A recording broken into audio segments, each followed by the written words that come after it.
Plaintiff Brandon McMillan met the defendant when they were both taking a horticulture class, hoping to learn how to grow marijuana. Brandon claims he loaned the defendant and co-defendant money to produce a CD, but the CD was a flop and they failed to repay. Defendants Keith Owens and Jamison Woodley say Brandon is a total womanizer and he's constantly hitting on other men's women. Keith claims Brandon even conned his girlfriend into going out with him, and they deny owing him for anything. Start with you. All right, well, first off, Your Honor, my sister said she loved you and all that stuff, and you know, you're a good guy. What's your sister's name? My sister's name is Zalasia. Zalasia? Zalasia. Tell her I love her too. Okay. Thank Go you. ahead. But I first met Jameson over here in a horticulture class. We went to, we learned a lot about trees and fruits, vegetables, whatnot. What school or educational institution? It was Bidwell Training Center. It was a free program. That's a prison, man. Juvenile. No. Huh? Reform school. Oh, no. Sound like it to me. No, they have a lot of different educational programs in there. I'm just messing with you. I know you are, Judge. But we actually took up the horticulture program, okay. And we even thought it might be a good one. We probably learn to grow some weed on the side. But you're headed to prison. You weren't in prison. No, I'm just messing around. I'm just messing with you. Sound like a very upstanding young man. I tried to, you know what I mean? Good. I don't know about the joker you got with you there. He look like he's up to no good. So you all were in class together, horticulture class. Right. And we became real good friends because I always drove him home every day. And he's a little insecure a little bit. I mean, I'm a photographer. I'm a professional photographer. And this one time, his wife asked me to take some pictures of her. Watch out. I mean, but they asked for him. Some sexy pictures for him. For him. Did you inform him? Oh yeah, he was sitting right there. Okay, good enough. All right. But he wasn't feeling that too much. So your work is about to go up or not? Your Honor, can I say something about that? Yes, sir. Now, I don't care how professional he says he is or that he is. I mean, would you let your boy take pictures, sexy pictures of your wife? He said you were there. Was it you? I was there when it was brought up, and my wife is all in my face about it. I'm like, yeah, I'll think about it, but of course the answer was no. I didn't want to blow up his spot right there, in the heat of the moment. Okay, so in the heat of the moment, when he left, did you tell your wife? I forgot about it then. She brought it up again, and I told her no, Your Honor. The answer was no. So your wife went against you? No, she didn't take the pictures. They were never taken. Oh, okay. Right. It was discussed. So it worked out like it was supposed to. Absolutely. Good enough. Right. Go ahead. Well, I met Keith, we call him K.O., at the, they had a little benefit concert in the projects. They're musicians, and that's how I met him. But I mean, he's a little insecure himself too. I mean, this one time, I was trying to see who's all gonna go out or whatever, and only person who replied back to me was his girlfriend. And so me and her went out together. Well, you keep ending up talking to everybody's girlfriend and wife. What is this about? Yeah, you're not supposed to have guy ends up with, Yeah, you don't have any independent communications with your friends' wives and girlfriends. I'm gonna leave it alone, but that's just not proper protocol where I come from. But see, Judge, at the time, they weren't boyfriend and girlfriend. And to my knowledge, they were just friends, And I called them too, but Your Honor, he tricked her to get out with him, by the way. Because he told her that he was inviting everybody, and somehow it ended up just him and her at the bar. And so as cheap as he is, he's trying to buy her 25-cent dress. She's not with it. She doesn't even drink beer. Tries to get with her the whole night. Comes back, tells me everything. I was pissed. How long had you been dating this girl? I was with this girl for 2 years, Your Honor. Talk about we're not boyfriends. We're not together. Well, she told me that Keith don't do labels, so you can't cop on your own. Oh yeah, I could. No, but the thing is, I wasn't even trying to get on her though. Yes, I was just trying to hang out. And now you're trying to rationalize it. She said you don't do labels. that was coming out of her mouth, you know? And we just hung out. And leave your friends' women alone. The truth is, I have proof that Brandon is this womanizer. I got a picture right here. I'm sorry, it's right here. Straight off his Facebook page. Man. Let's see it. And that's to the judge. So they talking about they gonna bring Facebook. Your Honor, that's him. What's that? Let me see. With a whole bunch of other women, and I know for a fact none of them are here. Come on. I mean, that's what he does. Hey, That's a poster in the background. Not even real ladies. I was working. That was a party. I was working at it, and, you know, I was just being entertained. That's it. Let me get some background from you, gentlemen, about your association with your friend here. Your Honor, honestly, I didn't want to bring this up because I didn't come here particularly to embarrass him because he is my friend. But since he wants to bring up the fact and say that I'm insecure, do you see the type of pictures?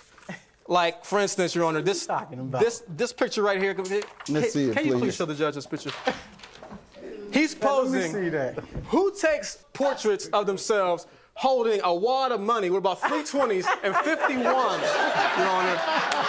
It's an old game. What grown man takes a picture? That's what I was about to say. This is what you do when you're a kid. And that's what I was young back then. Your Honor, that's like 5, 7 years I did not want to bring this up, but if your bailiff can please take a look at the back of his shirt. The tag is still on the back of his shirt because he plans to take it back to JCPenney's tomorrow. Can we submit that as evidence just on his character, please? You talking about? Well, tell him how about I gave you a TV, man. Can you please check your shirt for real? Tell him how I gave you a TV. Your Honor, there's more. He got a little small TV, and he was like, What is that? Man, I knew you saying. I'm not really sure what's going on there, but there's, as you can see, a $1 bill that he's taking a Sharpie. And he throws a bunch of zeros behind it. That's right. You did this, sir. Hey, Judge.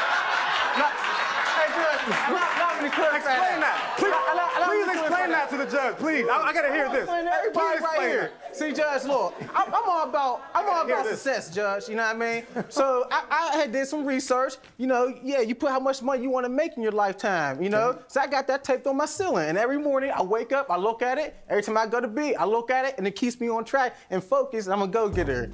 This one time, you know, his wife asked me to take some pictures of her. Watch out. You know? I mean, but they're for him. Some sexy pictures for him. Did you inform him? Oh yeah, he was sitting right there. Okay, good enough. All right. You know, but he wasn't feeling that too much.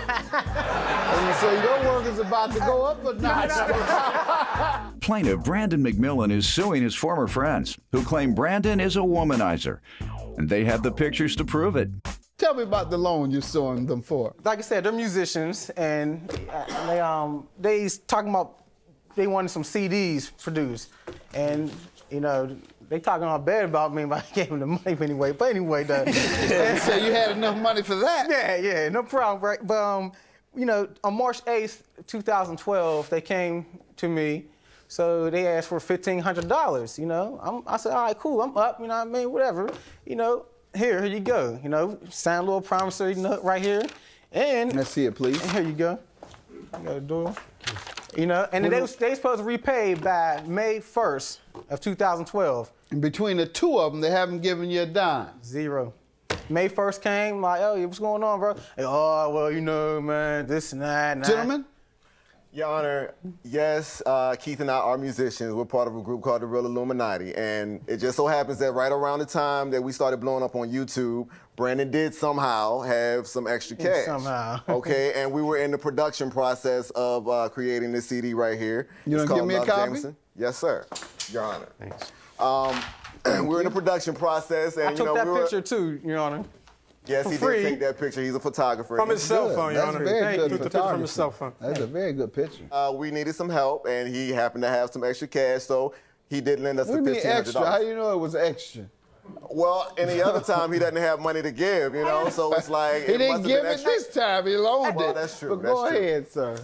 And yes, we did sign that promissory note, but as we expressed, we were friends, okay, and as friends, we had a verbal understanding that. No, you had a written understanding, sir. Right, I got news for you. We discussed the fact that It was based upon us selling 500 of those CDs at $5 a pop. Yeah, you didn't put it in here. Exactly. Why haven't you all paid him anything? Well, Your Honor, it's really hard to sell CDs on the streets these days. I mean, people are so saturated with, frankly, whack music that they spend money on and they get home and they're mad about it. They don't want to spend money on anything else. So I basically got to the point where we started giving the CDs out because it was... All right, so that should have generated some sales if you had good music. The objective is for people to say, I'll tell other people how good this is. And then there's other people who say, well, come let me buy some. Well, you have a point, Your Honor. Anybody bought anything after you gave them out? Well, we have sold a few CDs, not many. I have a ledger here breaking down how many we actually sold and who we sold them to. All right, because you owe this man $1,500. Yes, Your Honor. You need to be ashamed of yourself. Hey. 1, 2. So you sold 3 CDs. And I ain't getting none of that money. I ain't getting none of that money, Judge. Pardon? We sold 60 CDs. 60? You got 3 lines here. Oh, okay. 14 for 1 line, right. 16 for, okay. You only had 3 lines here. You know, 60 since in a year? Your Honor, it's really hard to sell CDs. Plus the way that technology is now, just go and burn it and give it out to people. Like, people don't like to spend money anymore. They don't want to help people spread out. It around. That's a good point. You know, maybe they should put a $100,000 bill, you know, on the That's wall. right, like you. Your Honor. So it didn't work for him, so why would we try that? It worked enough for him to loan you money, $1,500 for the plaintiff. Thank you. You owe him the money. Have a good day. They didn't have to even be this far. Come on now. Y'all funny as heck, man. Why don't you take that back off your shirt? Nobody want your girls, man. I got my own girls. Show the back of your shirt, then, hey, man. Show the back of your shirt. You bet you won't show the back of your shirt. Yo, you're a wild dude, man. Seriously, man. Hey, man. Stop, look, man. Hey, that's how it is, man. Come on. Now, y'all supposed to... Just be real, I didn't even tell the judge. You told me you was going to pay me back with your income taxes. You know, he was like, come on, man. Like, can you please get a close-up on the back of his shirt, please? Please show the tag on the back of his shirt. Talking about. The tag is back there. He got you see, he won't show it, though. Hey, even after I gave it to him, I took you out to the casino.